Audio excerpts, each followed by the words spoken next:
오늘 나누실 하나님의 말씀은 전도서 7장 1절에서 7절입니다. 구약성경 954쪽입니다. 전도서 7장 1절에서 7절입니다.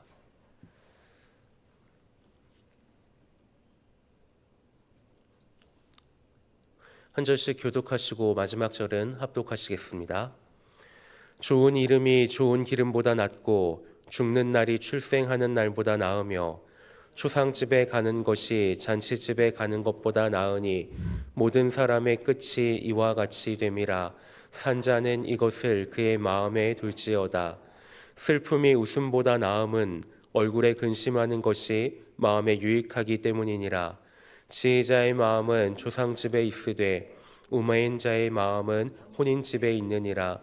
지혜로운 사람의 책망을 듣는 것이 우매한 자들의 노래를 듣는 것보다 나으니라. 우매한 자들의 웃음소리는 솔밑에서 가시나무가 타는 소리 같으니 이것도 헛되니라. 탐욕이 지혜자를 우매하게 하고 뇌물이 사람의 명철을 망하게 하느니라. 아멘.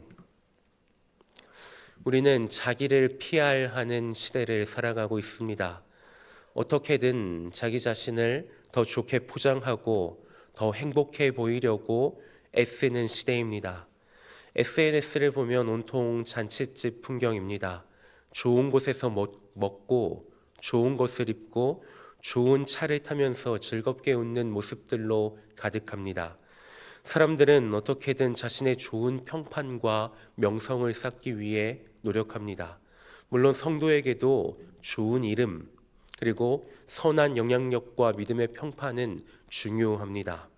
그런데 오늘 본문은 이 세상의 가치관과는 정반대의 이야기를 하는 것처럼 보입니다. 1절은 좋은 이름이 좋은 기름보다 낫다고 시작하지만 곧이어서 죽는 날이 출생하는 날보다 낫다고 말합니다. 2절에서는 아예 초상집에 가는 것이 잔치집에 가는 것보다 낫다고 선언합니다. 심지어 3절은 슬픔이 웃음보다 낫다고까지 말씀합니다. 이것은 세상을 비관적으로 보라는 의미가 아닙니다. 이 말씀은 헛되고 헛되니 모든 것이 헛되도다라고 했던 전도자가 그 헛된 세상 속에서 헛되지 않은 참된 지혜가 무엇인지를 가르쳐주는 핵심입니다. 세상의 헛된 즐거움에 취해 살지 말고 영혼을 바라보는 성도다운 구별된 삶을 살아가라는 강력한 권고입니다. 우리는 오늘 이 말씀을 통해 세상의 지혜가 아닌 하나님께서 주시는 참된 지혜를 구해야 합니다. 그 지혜를 구하기 위해서는 옛사람을 벗어버리고 새 사람을 입음으로 달려나아가야 할 것입니다. 1절입니다. 좋은 이름이 좋은 기름보다 낫고 죽는 날이 출생하는 날보다 나으며. 먼저 전도자는 좋은 이름이 좋은 기름보다 낫다고 말합니다. 고대 근동에서 좋은 기름은 가장 값비싼 향유를 의미했습니다. 잔치나 축제 때 사용되는 부와 사치 그리고 일시적인 즐거움을 의미합니다. 반면에 좋은 이름은 한평생 신실하게 살아온 사람의 인격과 그 삶의 총체, 그가 남긴 믿음의 유산을 의미합니다. 세상은 당장의 화려함을 쫓아가려고 합니다. 그러나 성도는 보이지 않는 가치, 즉 그리스도를 닮아가는 인격과 그 삶으로 맺어지는 좋은 이름을 쌓아가야 합니다. 우리의 이름 앞에 신실한 그리스도인 누구누구, 사랑이 많은 성도였던 누구누구라는 그 이름이 붙는 것이 가장 값진 가치라는 것입니다. 더 나아가 죽는 날이 출생하는 날보다 낫다고 합니다. 충격적인 선언입니다. 세상은 출생을 축하하고 죽음은 두려워합니다. 그러나 이 말씀은 우리 인생의 목적지를 분명히 하라는 것입니다. 출생은 단지 이 땅에서의 고된 수고와 그 가능성의 시작일 뿐입니다.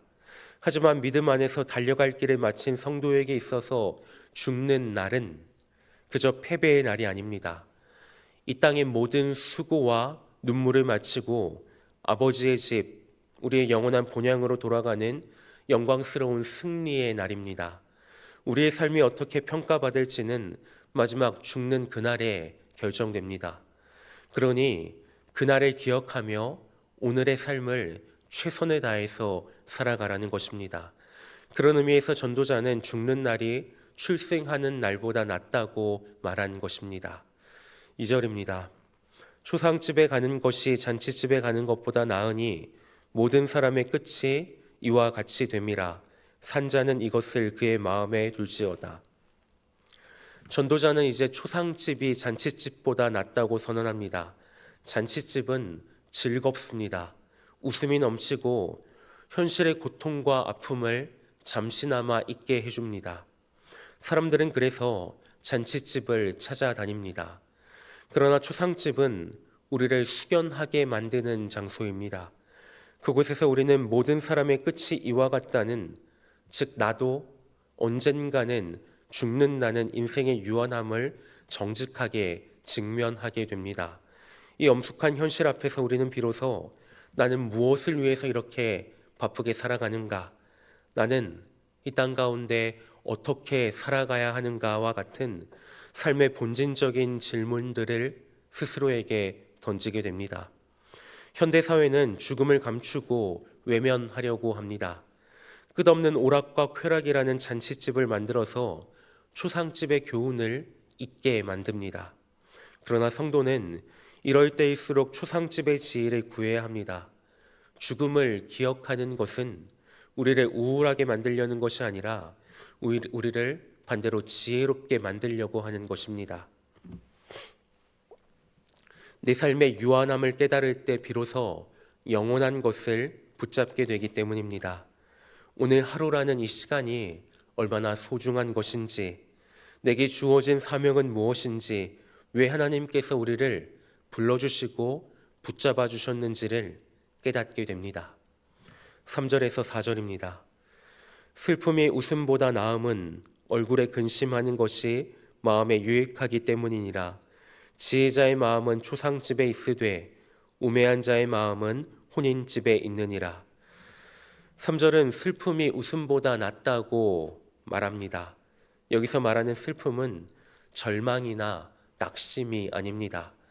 고린도후서 7장에서 말하고 있는 하나님의 뜻대로 하는 근심, 즉 거룩한 슬픔입니다. 헛된 웃음은 우리의 영혼을 공허하게 만들지만 내 죄를 깨닫는 슬픔과 우리 이웃의 아픔에 공감하는 슬픔, 세상의 죄악을 보며 아파하는 거룩한 근심은 우리에게 유익합니다. 우리를 회개하게 하고 하나님께로 더 가까이 나아가게 만들기 때문입니다. 그래서 4절은 지혜자와 우매한 자의 마음이 머무르는 곳이 다르다고 결론짓습니다. 우매한 자의 마음은 잔치집에 있습니다. 어떻게든 현실의 문제를 외면하고 더 자극적이고 더 즐거운 것만을 찾아 헤맵니다. 그러나 지혜자의 마음은 초상집에 있습니다.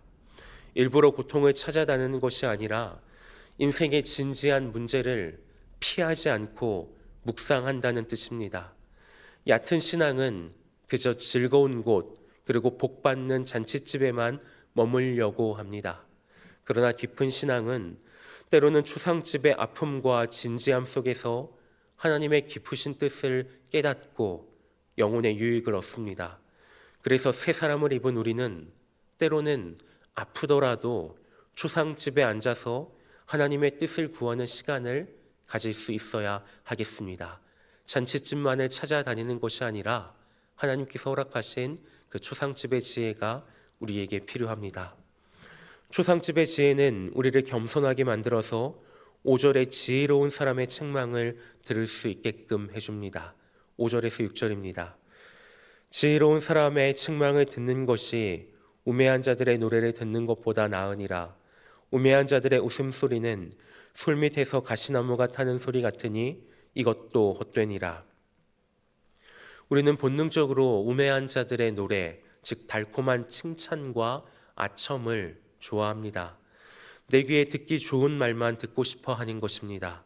그러나 전도자는 그것이 솔밑에서 가시나무가 타는 소리와 같다고 말합니다. 가시나무는 타닥타닥 요란한 소리를 내며 타오르지만 순식간에 꺼져버리고 솥을 데울 만한 어떤 실질적인 열도 만들어내지를 못합니다. 세상의 칭찬과 쾌락이 이와 같습니다. 화려해 보이지만 공허하고 헛될 뿐이라는 것입니다. 다윗은 위대한 왕이었지만 밧세바를 범하고 우리아를 죽이는 끔찍한 죄를 지었을 때 그는 자신의 죄를 외면하는 잔칫집에 머물러 있었습니다. 그때 그에게 필요했던 것은 우매한 자들의 노래가 아니라 지혜로운 자의 책망이었습니다. 나단 선지자가 목숨을 걸고 책망했을 때 그 책망은 칼처럼 아팠지만 다윗을 회개하게 하고 마침내 그의 영혼을 살려낼 수 있었습니다. 오늘 우리에게는 이런 나단과 같은 선지자가 필요합니다. 나를 사랑하기 때문에 나에게 해주는 믿음의 동역자의 정성 어린 충고, 나를 찌르는 말씀의 책망을 달게 받아들일 수 있어야 합니다. 왜냐하면 그것이 나를 살리는 소리이기 때문입니다. 그 소리를 들을 수 있어야만 유혹의 욕심에 따라 썩어져가는 구습을 따르는 옛사람을 과감히 벗어버리고 새 사람을 입음으로 종교개혁의 삶을 살아갈 수 있게 되는 것입니다. 7절입니다. 탐욕이 지혜자를 우매하게 하고 뇌물이 사람의 명철을 망하게 하느니라. 마지막으로 7절은 이 모든 지혜를 한순간에 무너뜨릴 수 있는 것을 경고합니다. 바로 탐욕과 뇌물입니다. 불이한 이익을 추구하는 마음을 의미합니다. 1절에서 말한 영원한 가치인 좋은 이름을 버리고 좋은 기름을 쫓는 순간 아무리 지혜로운 사람이라고 하더라도 우매하게 되고 판단력을 잃게 됩니다. 초상집에서 인생의 지혜를 깨닫고 지혜자의 책망을 들으며 잘 살아온 성도라고 할지라도 이 탐욕이라는 바이러스가 들어오는 순간 모든 것을 잃어버리게 됩니다. 우리가 살아가는 이 물질 만능의 시대의 이 말씀은 우리에게 강력한 경고가 됩니다. 우리는 오늘 무엇을 쫓으며 살고 있습니까? 세상의 잔치집입니까? 아니면 영혼을 준비하는 초상집의 지혜입니까? 내 귀를 즐겁게 하는 우매자의 노래입니까? 아니면 나를 살리는 지혜자의 책망입니까? 잠깐의 좋은 기름입니까? 아니면 영원히 남을 좋은 이름입니까? 성도의 구별된 삶이란 세상이 추구하는 쾌락과 성공의 길을 거슬러 올라가는 것입니다.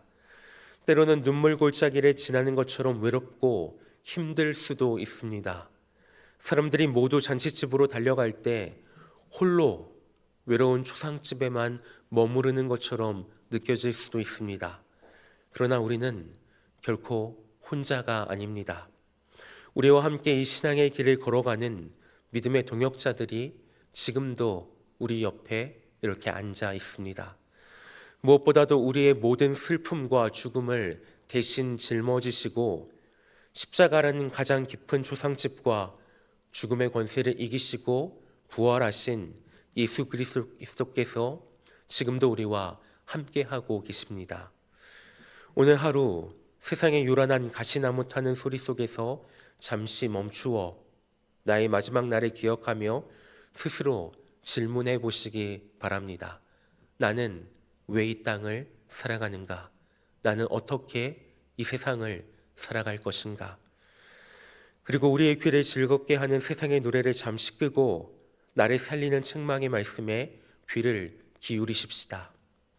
초상집의 지혜는 우리를 우울하게 하는 것이 아니라 참된 기쁨과 영원한 생명으로 인도하는 가장 복된 지혜입니다. 우리가 이 지혜를 구할 때 하나님께서는 우리가 이 험한 세상에서 탐욕에 물들지 않고 신실하게 구별된 사람답게 살아갈 수 있는 힘과 능력을 더하여 주실 것입니다. 기도하시겠습니다.